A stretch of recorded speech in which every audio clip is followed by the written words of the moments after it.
and bland. We're never on together. Welcome back, guys, to the Across the Cowboys podcast. I'm your host, Paul Ryan, and with a spoiler, unfortunately, Brendan Fergie Smith won't be joining us tonight, but with us tonight again is Mr. Mike the Pig Crumb. Mike, how are you, sir? Doing good, man. Doing good. Ready for Christmas. It's Yes, sir. Christmas Yes, sir. week. After Thanksgiving, it just feels like the year kind of flies by, bro.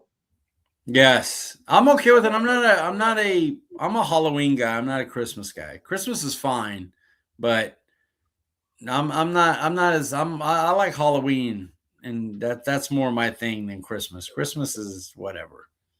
No, we've got like Thanksgiving, then your birthday, then Christmas, then New Year. So it all kind of like just bam, bam, bang, bang, bang. Yeah, and like Mitchell's birthday is the 25th of November. So that's always Mm, right around Thanksgiving, and then mine's the 24th of this month. It's yeah. Christmas Eve, and then so yeah, it's a fun time after Halloween, but I'm a Halloween person. What's So up, D, Mr. Daniel? Always showing love, man. Appreciate you stopping by as always, Daniel.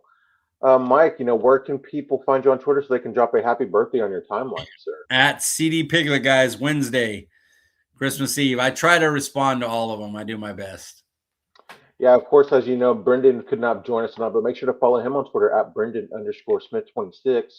You can find me on Twitter at Paul underscore Ryan 15. Well, the Cowboys were officially eliminated from playoff contention, and to make matters worse, they got embarrassed by the Los Angeles Chargers. Mike, let's get into it, man. When you look at this three-game losing streak, is there a game you think we should have won? Vikings. The Mm, JJ McCarthy led offense should not have, even our defense, they shouldn't have killed. Like, that was that, sad. And then our offense is normally really great at home, and they were fine. They didn't, they weren't the problem, but they weren't like they weren't their typical at home selves because Brian Flores is a really good defensive coordinator. It's just struggles to see like we have like a pretty great offense, hmm and then you run into Brian Flores and like, yeah, a defensive coordinator like that, a defensive coordinator like they have for the Chargers, are gonna like get some stops on every offense. It Yeah, just yeah, is what it is. They're really good. And it's like once they do, it's like, okay, we lost because you have to score 35 to beat anybody. JJ hmm McCarthy offenses they've been horrible. And the next week they were horrible. They didn't do anything against the Giants. It's not like they were any good the next, it just is what it is. We're the get right game all year long. Imagine Brian Flores being announced as the DC of the Dallas Cowboys in 2026. Man, it's possible he's a free agent. So I'm terrified that he's going to be the new coach of the New York Giants, dude. it's possible. It's possible. I I know would hate he had that. those issues. That's the only reason he's not a head coach already, is he had those issues in Miami where reporting on the team and Yeah, all the owners are going to stand together and all that BS. But yeah, I'd love if he doesn't get the head coaching opportunity he deserves. I would love him to end up, Dallas paying. It's they got to stop being cheap and go get him. but do we have the pieces for a Brian Flores defense? Oh sure. Oh yeah. Much better than Flus for sure, because one is he'll pressure more with the likes of Ezeraku and Overshone and Leafau, and with the guys we have up the middle, he doesn't really rely on great edge rushers. Minnesota doesn't have them, Hmm but he made Eric Wilson into a pass rusher. Eric Wilson wasn't known as that before he got with Brian Flores. Now he was like tripling up pressures on from off ball linebacker position. He was triple the next friggin' like guy. He was three times more pressures than him over the final like 8 weeks or whatever it was, 8-9 weeks. Like he was killing. So yeah, Flores is good. Revel would fit there more. Bland would fit that more. Diggs would, even though I don't think Diggs will be here. I'll be interested to see what they do at safety. Maybe he brings in Harrison Smith from Minnesota. Older, doesn't not, but he knows the system, like an Eric Yeah. Kendricks or a Jack Sanborn. hmm Um, so I'd be interested to see it. I just like one that like attempts to confuse opposing quarterbacks. Absolutely, yeah, that would be a nice change for sure. I won't lie, after our 3 game win streak, man, I thought we were going to beat the Lions only because the Lions looked like they were kind of trending down, and it sounded like maybe Amon-Ra wasn't going to play in that game, and they had just lost a big piece in their secondary.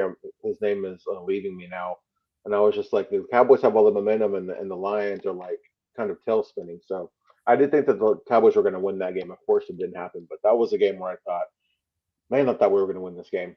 Since 2022, Dan Campbell has not lost back-to-back games. So he knows how to bounce back after a loss. I was, just kind of thinking about this team, and I keep kind of going back thinking, is this team like the Dan Campbell team when the first season he took over before they like became really, really good? I keep feeling like this team might be that. They can be, but man, they need not with Eberflus, obviously, but yeah, they need a new DC and they need to spend some money on defense. Drafting 2 defensive players in the first round is not going to turn this defense around. They need to spend money on 2-3 real impact players, like real ones. And then, if you use 1 or 2 first round picks, fine. Yeah. So, Mike, I was trying to find your article, seeing like your prediction of how this game would go, and I couldn't find it. Usually, you will either DM it or text it or whatever. And I looked on your Twitter account. I didn't find you posting it, but did this game go the way you thought it would? Nobody's reading the articles right now, so I'm producing them, but I haven't been really putting them out as much like I do, because the season's kind of over. So it's like, and you know how busy I've been, so it's like, getting on and taking the time to put it out to everybody is like, I can, nobody's paying attention to the team. They stink. But my prediction was 34-24 Chargers. So okay. I thought we would score a little bit. I didn't think we'd go scoreless in the second half. And a lot of self-inflicted mistakes stopped the offense. But the defense got torched like it typically does. Moving Eberflus to the booth, not impactful. So who'd have guessed that? Yeah, that didn't work out as well as maybe some would have thought. I wasn't sure how effective that would be. Honestly, I mean, if anything, it would be just the players having to now look at him on the sidelines, wondering what the hell he's doing. But outside of that, I didn't think that was going to have much effect. I thought our offense would look better than it did, but I also didn't realize that how dominant the Chargers secondary had been this season, allowing only 11 pass TDs and having 13 interceptions. Like, that's pretty impressive. And they were killing them early. It just they had the touchdown pass to Flournoy called back by a hold. CeeDee Lamb false starts on a 3rd and 5. They complete a 9-yard pass, end up missing on 4th down. But if it wasn't for the hold, they would have, theoretically had a first down there. They had another hold on BB later on at midfield when they were at 3rd and 5. Like, they just kept hurting themselves. Yeah, just kind of, they've done that a few times this season. Maybe not so much in years past, but every time they do it, it just seems like it's the worst. It happens at the worst possible time. Yeah, you notice it because the defense is so bad that anytime the offense makes a mistake, you're like, oh no, like fuck, we're gonna get, they're gonna pull ahead by 2 scores. It's like makes it hard on Schottenheimer and Dak in the offense. Flournoy, man, one of the few bright spots for this team this year. Yeah, of the guys you didn't know, Flournoy's probably the best one. Absolutely. And one thing that's been kind of shocking is, especially here in the second half, it's like kind of the disappearance of Jake Ferguson in the offense. Yeah, a lot of teams, he's easier to take away because he's kind of the blitz outlet, and so if you're going to bring stuff like that, you just kind of stay. He's going to be I'm going to stop and turn around. He's not really a threat after the catch now. Travis Uh-huh. Kelce gets more yards after the catch, and he's 36 than Ferguson. That's not good. So they need to remedy that. Dude. Yeah, that's bad. Yeah, that is not good. That is the stat of the day for sure. The Cowboys failed to score in the second half yesterday. Is that a testament to the Chargers defense, or more of like a realization for the Cowboys offense?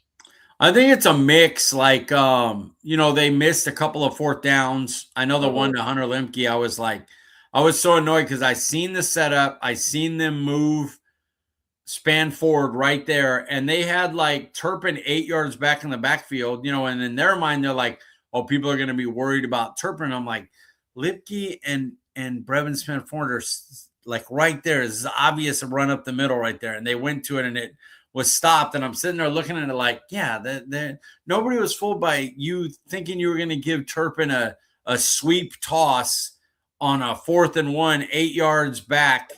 It was that type of thing was bad, but the Chargers defense is also really good, and I think the loss of Flournoy really hurt the team. I know later on we're talking about how the Chargers kind of took away CD and Pickens in the second half. Yeah. And once Flournoy gets hurt, Flournoy in games where CeeDee Lamb was hurt and teams tried to take away Pickens, Flournoy had 100 yards. And so like he's a viable third wide receiver option now to puts up numbers even when he's the second. So him going out and them having to rely on Turpin and Lipke and them is it's not a winning strategy. Yeah, no, I also kind of felt like there were times where they might have gotten a little too cute. Yeah. Instead of just like targeting Pickens and Lamb, they're just like they're trying this funny stuff. When in reality, I mean, you see that first half, it's like Pickens and Lamb are getting open, and they're not like having a hard time getting open, and they're able to move the ball, and they just kind of went away from it. I know that we lost Flanoy, but even before it seemed like before that we had kind of like started doing some just trying to get too cute. It seemed like. There seemed like a lot of plays where they were like, well, when we do this, I know they're going to respond like this. Like I believe it was the last pass we threw on a 4th down was a double team corner route to Turpin. And it was like a predetermined because their thought was, oh, these guys will lean this way and we'll have Turpin wide open on a corner route. He'll be fast enough to beat his other guy. And to his credit, he beat the one guy. He had the angle on him, but the one guy was like, well, I have safety help, so I can play him underneath in case he, cuts out or whatever. And they just assumed, well, they're not going to double Turpin. It's like, well, they were playing their responsibilities in that defense. And so if Turpin's the one that's there, the safety's there. And they threw it into it anyway. The Lipke one that I talked about with the run on 4th down, where they're putting Turpin back there and they're just assuming – like, oh, yeah, they got to look at Turpin. Like, so we're going to be able to sneak this. And it's like, no, you put your blocking tight end right there in front of the fullback. Like, clearly it's going there. And it's too cute and I know people think like, well, it was a run up the middle. How is that too cute? Well, it's the way you set it up. Turpin's in the backfield, not Javonte Williams. Because if it's Javonte Williams, nobody's respecting the toss. So you're thinking, well, we'll put Turpin in. Then they have to respect the toss. Like, no, they don't. They're going to play that 1 yard dive. And if you go to the toss, they'll hope they make a play. They'll that type of stuff is too cute. Yeah. In addition to the loss of Flanoy, what changed for the Cowboys offense after the first half? They abandoned the run game, especially as the Chargers, like, they could see like, shit, we got to score every time. We're going to need a lot of possessions because the Chargers are going to score. We don't know how many stops you're going to get. So they kind of abandoned the run. I want to say like Javonte Williams had like 9 carries or something. Like it was. He only had 9, and Malik Davis had 8. Yeah, it's just weird. I know Javonte Williams a little banged up. Yeah. But still, even if you're just going, well, why'd Malik Davis gets so many carries? The real quick, why'd you only have 17 carries from your top 2 backs? That's weird. Yeah. Also, you look at the time of possession played a big part. I don't think there was a single possession for the Cowboys in that second half that was over 5 minutes, and they had only one first down in the entire second half. That's wild. Just How a insane bad, is that? bad half, man. The Chargers defense is good, but not good enough to. I mean, in the first half, we were moving up and down the field on them. Like We scored we 17 were, points in the first half. we should have had 3 touchdowns. We had one called back by a hold. That they should have went down and scored all 3 drives they had in the first half. They should have had touchdowns. Second Yeah, half, like just the first punt wasn't until the second half. yeah, it's wild. Wild indeed, sir. After a big first half from Lamb and Pickens, we've talked about this a little bit, but Shoddy started using Turpin and Hunter Lipke more. Do you think that was the right move, or was he getting too cute there? I think Flournoy being out is why it ended up Yeah, being those two. I think the Chargers are like, we're going to try to do everything we can to eliminate these two.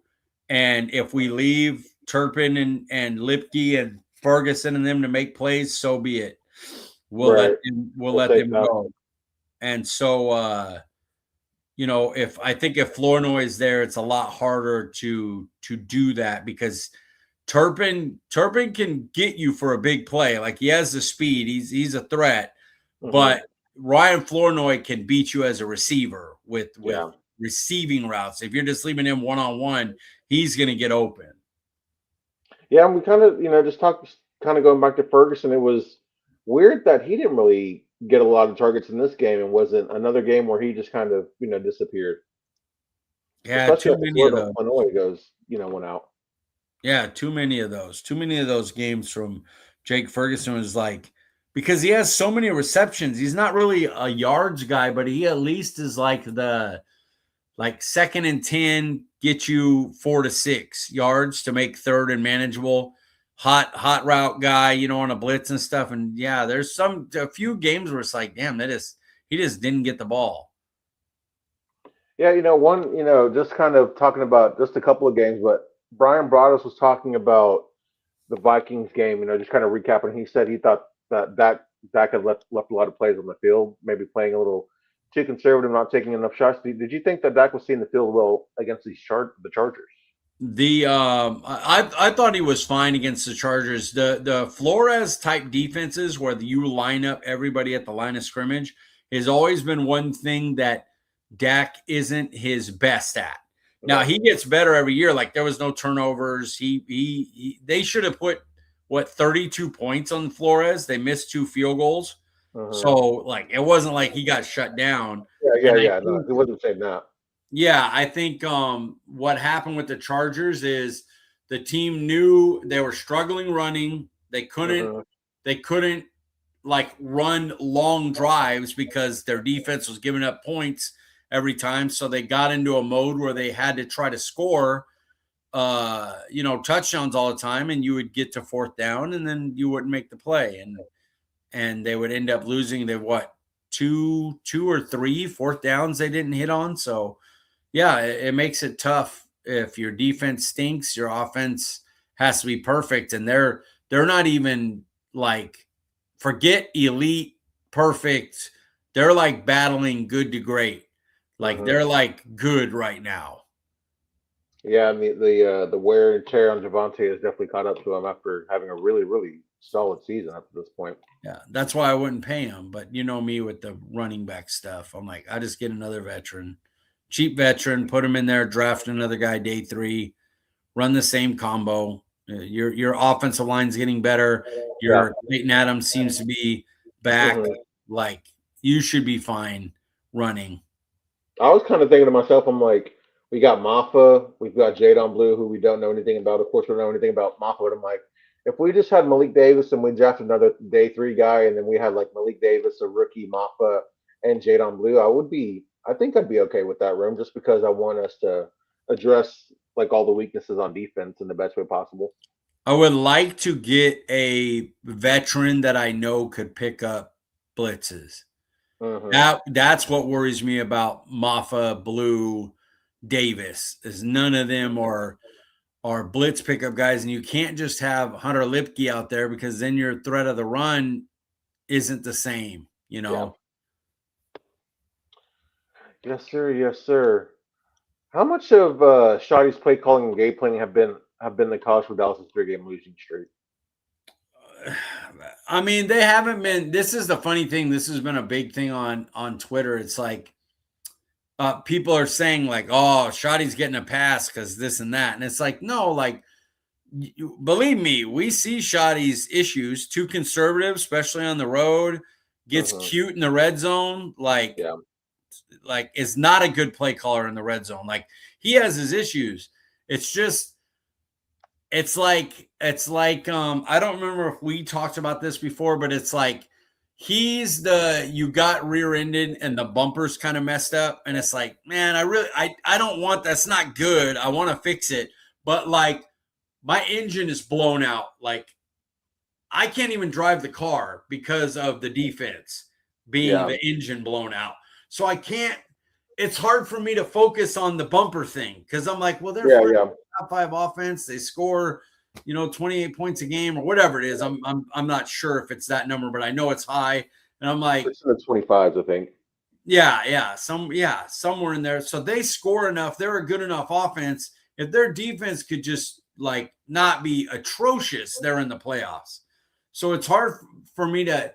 I acknowledge his mistakes. He doesn't get a pass.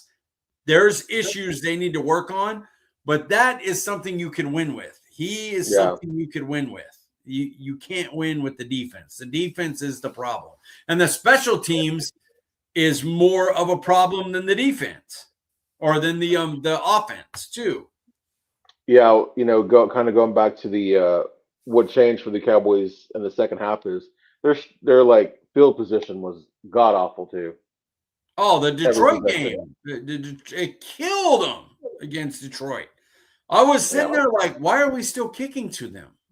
Hmm. Brandon Aubrey can kick it out of bounds. What are we doing? Yeah. At least it would keep them before the 40. Their average field position was like 40 something. It was wild. Yeah. We had a lot of drives starting at like our not even making it past like the 40 a lot yesterday. Yeah, that has been that has been an enormous drop off between Fossil and I think with the new regime they wanted they didn't want to pay Fossil money and Fossil kind of probably wanted to move on, but man, you can't neglect special teams because you had a returner that was an all pro a couple of years ago who made that move against Washington, was kick returner, and he's awful this year. And I refuse to believe that it's like, oh, this is a Turpin thing. Like Yeah. only.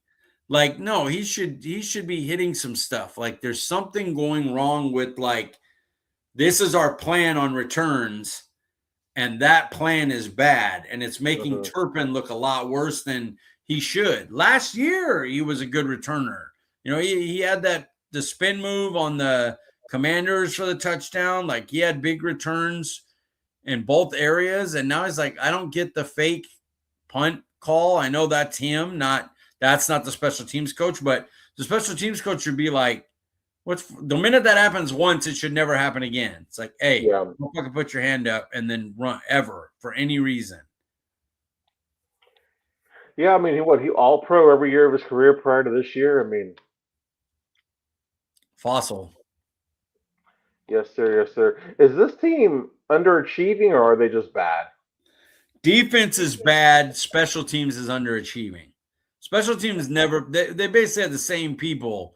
There Hmm. ain't that big of a changeover. And they went from one of the best units to like, we can't cover kicks and punts at all. And our return game is underwhelming. The return game is definitely underachieving. Aubrey and Anger are still good. The kickers are still really good, but every other aspect is declining on special teams. Yeah, I would say underachieving as well because you look at it, we should have at least 3 more wins, but an inexperienced coach, just a bad defensive coordinator, have led us to losing games we should have won. Other than our defense, what is the team's biggest weakness? I think you're probably going to say the special teams, which is the right Yeah, answer. the return, the kickoff coverages, whether it's kickoff coverage or punt coverage, and the return game has fallen off, but especially the coverage teams. The coverage teams are almost defense bad. Yeah. Yes, sir. Yes, sir. All right. Well, here we are. No, here. Last question. No, we just answered that. Mike's view from the sidelines prior to getting injured. What did the All 22 say about Ryan Flinway? He beats what he's a legit, like, really good third wide receiver. Like, third wide receivers don't get a bunch of 100-yard games, and I think he had what, two or almost three? I know he He's had had he two. had one against Detroit, one against the was it the Jets or was it Carolina? He might have got one against each. He I had want to say it was two, the and then he was Jets. close to a third. Hmm. Like, that I'll take it when you have Lamb, when you have Ferguson setting receiving records on receptions, so Hmm. he's getting targets. We know Lamb gets targets. We know Pickens ended up getting Having more a career targets than year. Lamb, having a career Hmm. year. So for Florida to be able to come in and get that, and in this game specifically, he's just getting better as he works with Dak. And I know there's going to be people that don't like Dak. I get it, yada, yada. I'm not even battling with y'all anymore. Like, if you can't see what that guy's doing, this team should not even have 6 wins with that defense and special teams unit. And he's dragged them to 6. He's dragged them to a chance of being 500 with a bottom 3 special teams and defensive unit. But, when he gets time to develop with guys, and it's like, he's made James Brooks look like this guy could be a wide receiver 3. He's made Turpin look better. He's made Cobb a resurgence. Look at his years with Aaron Rodgers right before and wherever he went afterwards, and what Dak did with them. Schultz and Ferguson, and like, Dak does this. So as he's getting more reps, he looks better and better. He gets open against one-on-one coverage. He has height and speed. Like, he should be one of the things people are really excited for. And it was so good that he just has a knee sprain, nothing major from that leg injury this last game. So that's huge. I just want him to get out of this healthy so he can go into next season's training camp as, like, we know what it's going to be. Like, he's going to be wide receiver 3. So we won't have to worry about the Tolbert stuff early. We won't have to worry about the Mingo stuff. We know who the dude is now. Yes, sir. Yes, sir. What did the All 22 say about Trevon Diggs? He made some mistakes in his coverage. I seen Lou and Bobby Belt going back after it. I don't want to call out Lou here, but in that cover 2 scenario, it was Diggs' job to cover the guy going up the sideline, even though cover 2 is typically in flat. The way that play was run with the guy coming in motion, it kind of switches things up. And also the way that I know that anyway, but the way it was confirmed by Brian Broaddus, he asked about it, and they said, yeah, that it was a Diggs issue. So he had a couple issues like that, but he overall, him and Revel had bad days. But I mean, the Revel thing for sure. I even put in the article that's coming out. Major takeaways, like, I'm not putting anything on Revel this year. We've seen people coming off ACL tears that are all pros and look like crap their first year out. This guy's a rookie playing 5 games, coming off a torn ACL in a scheme that doesn't fit his strengths. Yeah. And he was bad, and Diggs wasn't good either. Like, both of them gave up about the same amount. Revel was a little bit more, but neither of them had a good day. And I expect Revel to be the starter across from Bland next year, or with Bland in the slot if they get another outside guy. And I expect Diggs to not be on the team and go somewhere else where he fits in a better system and probably play pretty well. All right. How many prospects have you watched so far, and who was the first? I'm nearly at 40, and my first one is the guy that I would just just let him drop to us at that first pick. It's been a big thing for here. I'll see if you can guess the guy. It's been a big thing for me that the biggest need for Dallas is not an edge, even though that's a huge need, maybe equal, not a corner, even though that's a huge need and maybe equal, not a linebacker. That is a need. I wouldn't say it's as equal as the others, but it is a big need. But for me, it's been safety. I think if you can get a safety that is great, that puts everything together. Hey, this is what's happening in front of us. He takes away the deep third. He can make plays on the back end. I want a guy who can come up and play slot like Petrie for the Texans or Buda Baker. Kyle Hamilton does a lot, like one of those types. So the guy I went to first was Caleb Downs, Ohio State safety. And I just I love him. Like if there's a way that he could fall, I think he'll end up being a top 12 pick. But if somehow we get in there, or even if we're 12 to 16 and he falls, I know safety is not thought of as a position like that but it's different right now. The way quarterbacks are playing and stuff, that safety is big time. And I want him. I want Caleb Downs. Like I want a safety or pay one.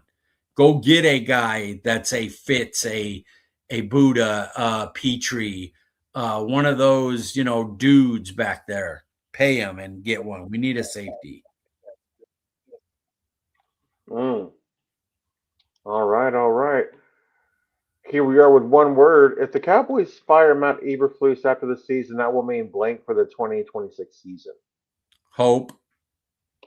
You have no real hope if Eberflus is back. I'm just being real about it. Like the stuff doesn't fit. His blitzes aren't good. It doesn't feel like the players believe in him. Like it's bad. So, if he's still there, you're kind of like, okay, they're giving up on this season. They don't want to pay another guy. They're going to run the bullshit continuity, thing. But really it's like, okay, they're just going to be cheap again. So it would be hope if he was fired. I would say my word was progress. We saw Jerry Jones this year make some big trade deadline moves.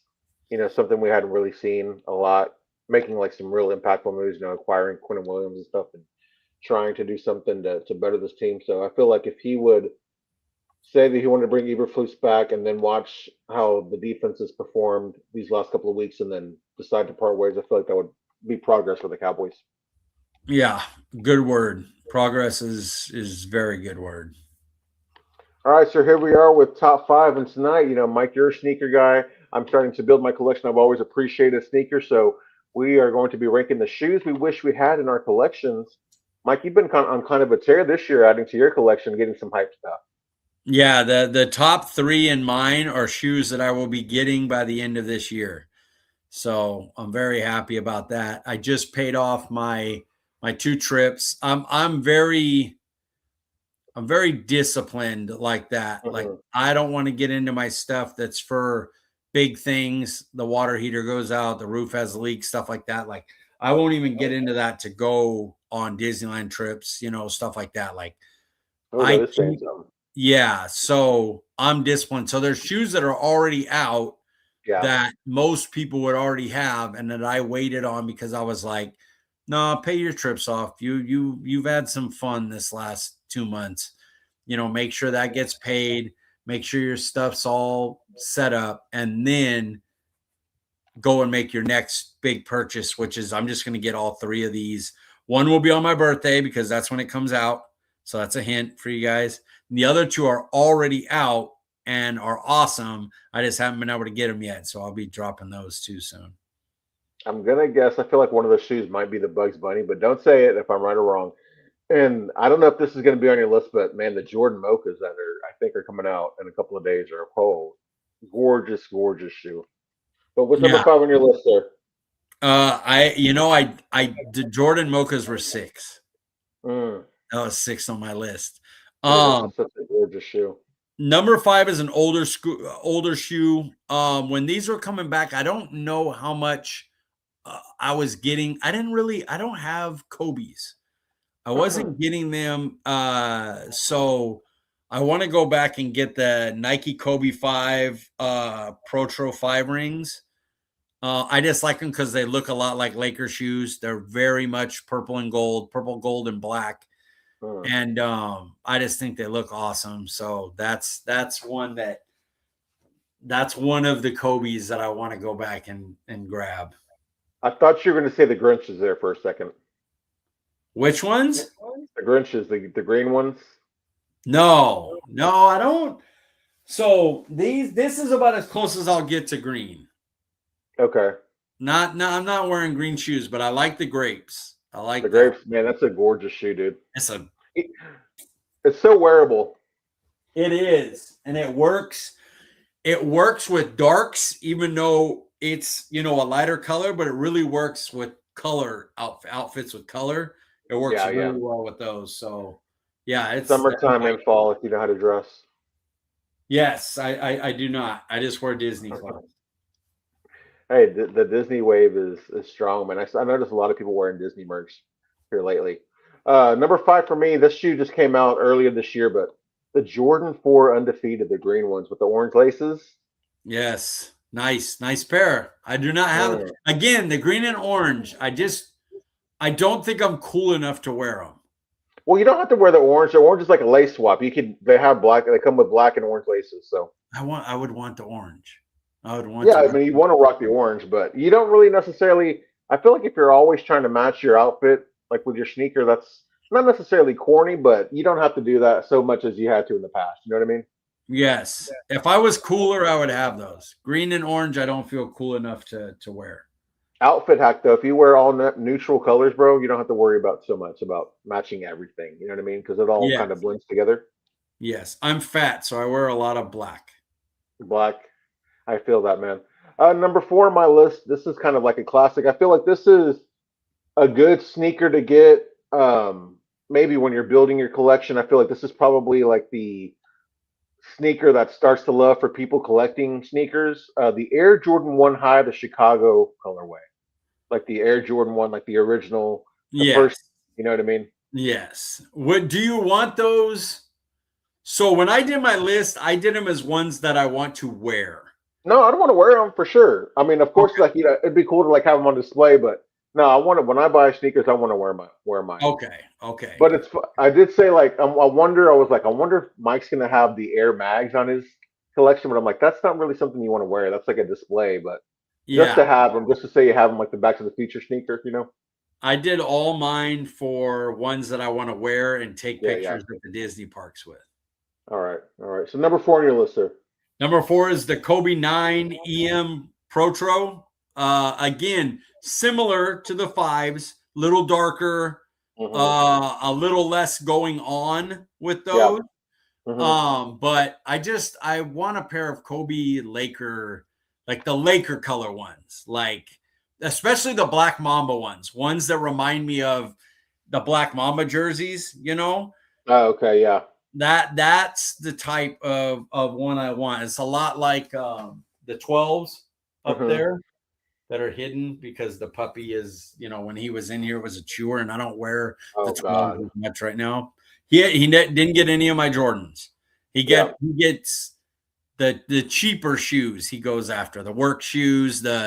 Weirdly, the ones I'm wearing are my most expensive shoes because they were custom for my foot. Because my health. Yeah. But I let him chew those. I'm like, I don't give a fuck. Just not the Jordans, please. Yes, don't mess with the ones I'm going to take out and wear for at places. My cousin Ryan, he had the OG Kobe's when he was with Adidas, like the Kobe's first ever signature shoe. Those were sick. Yeah, they were. Kobe's had nice shoes. He's had. I don't go for his overly like colored ones, but I'm not like that, like the neons and stuff. That type of stuff doesn't go for me. But his like Laker color ones and his the purple gold and the white gold, ones are really nice. Yeah.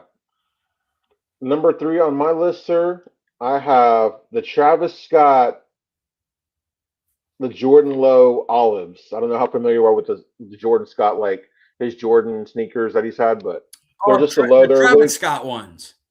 yeah, they have the reverse check on them. They're all white, and then they have like hits of black and green. Like my favorite colorway. Those were the ones. I had one in the top 10 of ones I wanted, the brown one, the brown and white Travis Scotts, the ones that are Yeah, like tan reverse color. mocha. Yes, I like those a lot. But they didn't make my top 5, but I like them. Yeah, the high reverse mocha almost made my top five, but they did not. Number two on my list. I don't know how you feel about this person or his shoes, but the Yeezy 500 and the Wave Runners. I'm not how familiar you are with those. I don't know those. That's not obviously a Jordan brand one. No, it's Kanye West. Oh, okay. No, I've stuck pretty much to Jordans, bronze, well, Luca's and Kobe's, which are Jordans, but I don't expand much off of the Jordan, Braun, Kobe, Luca Hmm. matrix. I stay right in that. Like I like a pair of Tatum's, but it's a Boston Celtics, so that'll never fucking happen. But there's Right, a pair right. of Tatum's that's like it probably would have made my top 5 if he played for any other team. For real. The Tatum's, so they look kind of crazy, but some of the colorways they actually kind of work. I think they look pretty cool. Here's Yeah, the here's Tatum. the here's the shoe I was talking about. I don't know if you're familiar with that model there, but it's the 700. Excuse me, not the 500, but that's it right there. No, no, I'm not. That's more of like an everyday sneaker. I feel like when they first came out, I was like, man, this is kind of I weird, but wish I could. I wish like I really well made. could. I wish I could text you so you could see, so you could post the final 3 that I'm putting. I wish we don't tell each other our top 5, so Yeah. but I would love for you to be able to put them up because they're so clean. But my top 3, What's your number number, two? huh? What's your number two? I'm on 3. No, I've only done the 2 Kobe's. Oh, my bad. What's your number three? I apologize. No, no, you're good. The Air Jordan Retro 12, they're the taxi. So it's Air Jordan Oh Retro 12 yes, those are taxi. about to come out. So those are out. Those and my next one, which is another Air Jordan Retro 12, they're both out. The third one is Taxi, which is a black and white one with Yes, gold. that is a beautiful shoe, as simple as it looks. Is it let me see. Yeah. God, I want it. See the Dude, gold on that it? is yeah. And So they've retroed clean. a few different times, but they kept like different variations, and people were like, "This is not the taxi," this is not the taxi, and this is actually the one that is out now is a retro of the actual taxi. Now look at Retro 12's French Blue. Oh man, those are another beautiful shoe. Oh, it is gorgeous. Wait till y'all see this shoe. This one, and as a Cowboys fan, it's Yeah. like Cowboys colors because it's blue and white, and then the little things, the little shoelace things are silver. Hmm. So Perfect. clean, so clean. But yeah, Oh man, the Air Jordan Retro 12 French Blue. Yes. that is a beautiful, beautiful shoe. Again, another very easily wearable shoe too. Yes. That's my style. That's what I like right there. And then Yeah. I'll let you do your one last since you're looking them up. I'll give you my one. It comes out on Christmas Day. So you got to look up Kobe 3 Protro Christmas. And you can honestly put Kobe 12/24 2025 and they'll come up. Oh my They're nicknamed the god, Jack Frost. They're nicknamed the Jack Frost shoe. Look at this shoe. It dude, is, that is sick. oh, this shoe is, I will be up at 6:30 in the morning waiting at 7 o'clock for this to drop so I can get these for my birthday. Are you gonna wait in line somewhere, or are you go trying to buy it online? I buy it online. Look Oh, at okay. that shoe. The way, and when Holy you see cow, it from dude. the front angle, it looks Man. like it's freezing as it goes towards your toes. It's one of the sickest designs I've ever seen. And it's very unique. Like it's rare you see a shoe that the way that colors is sick, dude. So that's my that number is a one, and I beautiful will original get shoe. that. I will get that on my birthday. I will have it. I'm one of their priority there. So when I hit at 7 a.m., they know my size, they know what I'm paying it on, they know everything. So Are you buying on Chic? no, I buy from Nike. Oh, okay. Yeah, I have because you could get the app and set Yeah, your sneakers up. yeah, you set the 3 sizes that I like. It starts with the first one because sometimes it doesn't, go, they sell out before you can get to it. Yeah. But anywhere 12, 12 and a half, 13 I can wear, and typically I get one of those. I haven't missed one yet, so knock on wood that I'm able to get those because those are just gorgeous shoes. Okay, what's your one? Sorry. No, you're good. You're good. Number one, I don't know if you're familiar with the shoe, so I will actually look it up so you can see it. But Yes, there please. was, this is going to be the Sean Witherspoon Air Max, and I'm not sure you'll probably like this shoe too much because it's a pretty colorful shoe, but again, one that I find to be easily wearable if you know how to dress. Sean Witherspoon. Where He who was he was like he owned a really popular store called Round Two actually out in California. It was Okay. like where you could go buy vintage and stuff, but he was a long time like sneakerhead, real well known in the sneaker community, and he got the opportunity to design a shoe with like some other creators on Nike, and he designed this I beautiful don't thing right hate here. that. I don't hate that at all. Yeah, this is like a bucket list sneaker for me right here, bro. That's You see how sick. expensive it is though? 1200. I'll Yeah. probably never own it unless I like win a major fantasy tournament, but That is God, one. It's because StockX, man, that it's a resale. yeah. It's going to be hard to get new. You're going to have to pay the triple price basically. That shoe's probably like 300, but because it's a resale, the person's trying to make, it's like a business for them. They buy it and then they sell it, and I don't hate on for that.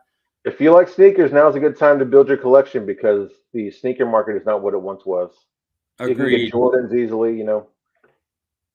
Agreed. Yeah, I'm jealous of you getting those taxis and those French blues, man. That's going to be a nice. Well, I'm surprised you don't like the bug. Do you like the Bugs Bunnies, or are you just not something you're prioritizing? They don't sound familiar. Are they Jordans? Yeah, let me. Yeah, They're look them like, up real quick. We're well under the hour, so we're doing good. We can pick up we what's can pick this? up one more shoe here. What's the score looking like? It's 34-27 San Francisco. San Francisco's in goal to go though. Brock Purdy's running around like crazy. And did he catch it or was he out of bounds? Out of bounds. 3rd and goal. But there's 7:42 left. So even if they get a field goal, it's not. Oh, that's a touchdown, people.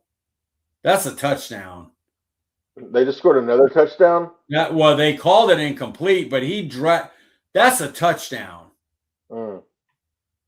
That is a touchdown by whoever that is. What a catch by some guy. I have no idea who he is. Not Jawan And I Jennings. know the Niners players. Yeah, he's number 88. He's got to be a backup tight end. Tongus or whatever. Oh, That's nice. yeah. No, that's nice. I would get that. Yep. Man, even the preschool or the grade school version's 165 though, but that is a really nice shoe. Probably be 230 for the men's. Yeah. I can't justify spending $200 on shoes right now. Neither can my wife. All 3 of the shoes I'm getting are $215 a piece. Mm. Mm-mm-mm. My wife kind of looks at me side-eyed like, you really got another package coming on the porch, bro? Don't worry about it. Don't worry about it, lady. All right. I've been able to cop 2 different pairs of shoes for a total of $100, and so I've been feeling pretty good. Nike and New Balance. Very happy with those purchases. Nice. I spent $215 on the LeBrons, which were nice, good shoes. wore them for a lot of pictures. Now they're kind of like, okay, cool. I'll switch them out with the grapes and the Lucas and wear them every once in a while. But it's time for these 3 new ones to be the next trip. Like their mark, yes sir, yes sir. Well, Mike, as always, man, top 5 kind of brightens the day. That is the day of a Cowboys fan here, sir. Yeah, it's a way to get out of the fact that like we're done and we got to go through another off season of hope. And the thing that, man, just it's been so long since they've really went out and paid players. I just don't know if they will do it now. You're old and you're stubborn and like they're like, oh, we can find these guys like the what we pay for this real impact guy, we could get solid from these guys and it'll be good enough, and it's not going to be good enough. Yeah. And so it worries me that that trading Micah, even though I love Quentin Williams, trading Micah might have ended Dak's chances of winning anything. That's a bummer. Oh, that's a bar. That's a good way to go out. Mike, before we get you out of here, where can we find you on Twitter, sir? CD Piglet, guys, nice and easy. I'm Paul Ryan. You can find me on Twitter at Paul_Ryan15. We appreciate you joining us, and we will see you guys next week. Look old and fat.